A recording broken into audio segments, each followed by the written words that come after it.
Today, we're diving deep into the concept of a new welfare paradigm. The vision is profound, isn't it? A world where the underdeveloped nations can benefit from the technological advancements that developed nations have long taken for granted. Absolutely. What I find most intriguing is how this model highlights the need for 3D technologies, those that are often overlooked, dirty, dangerous, and demanding. These technologies were once vital for a nation's growth, but now people are hesitant to work with them. Why do you think that is? It's fascinating, right? It's not just about the technology itself, but how societal values and education have evolved. People have advanced in their education to the point where such labor is seen as undesirable. But ironically, these are the very skills that can provide work and stability to underdeveloped nations. So the real question becomes, how do we reconnect those skills with people in need? That's where the Greatest Love Project comes in. The project isn't just about charity, but about creating jobs and uplifting entire communities through these technologies. It's about sharing what we've learned. So, how do you see this project impacting the underdeveloped nations, particularly those suffering from extreme poverty? The project's genius lies in how it shifts the focus from handouts to empowerment. By teaching underdeveloped nations to use these technologies, it provides sustainable livelihoods and reduces dependency. It's more than just feeding people. It's about giving them the tools to build their own futures. The real issue, though, is that while the developed nations may have the resources, they're stuck in a welfare dilemma themselves. Right. Developed nations face their own welfare challenges. The question is, can a new paradigm really help them resolve these issues? What would this paradigm look like for a nation that already has so much but is struggling with its social systems? It's all about balance. We've been focusing so much on charity and immediate relief that we've lost sight of long-term solutions. The idea here is that the new welfare system would bridge the gap between developed and underdeveloped nations. For example, the 30% of the developed world that has advanced skills can use their resources to help those in need, creating jobs for people in struggling countries. That's a shift in perspective. Instead of simply being donors, developed nations could become mentors.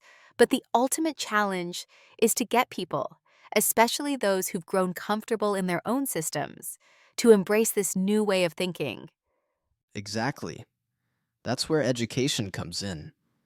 It's not about pitying the disabled or the elderly. It's about showing them that they still have value and purpose.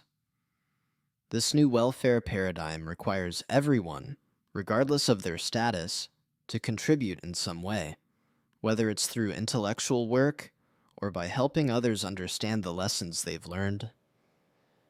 You bring up a powerful point.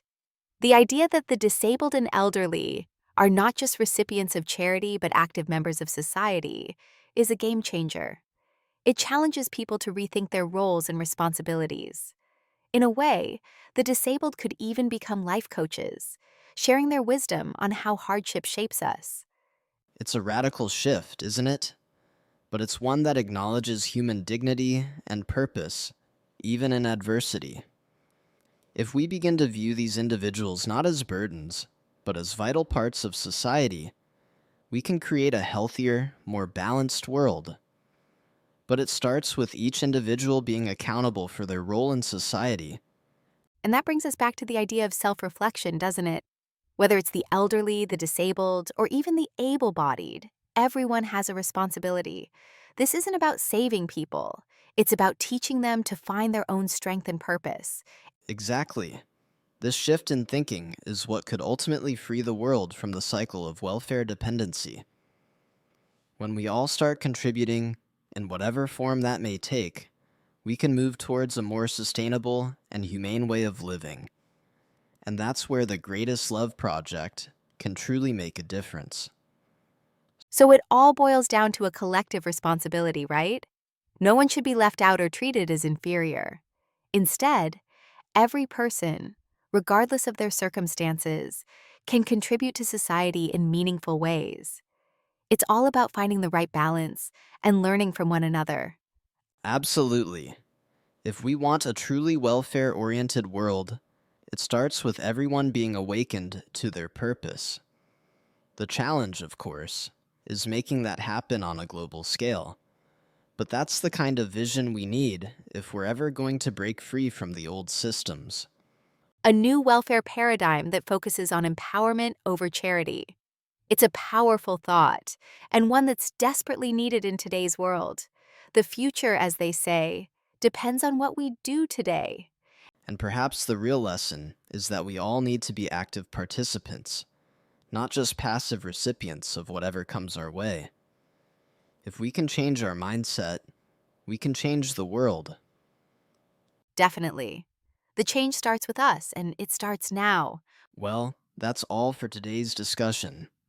Let's keep these thoughts in mind as we move forward, and hopefully, the rest of the world will follow suit.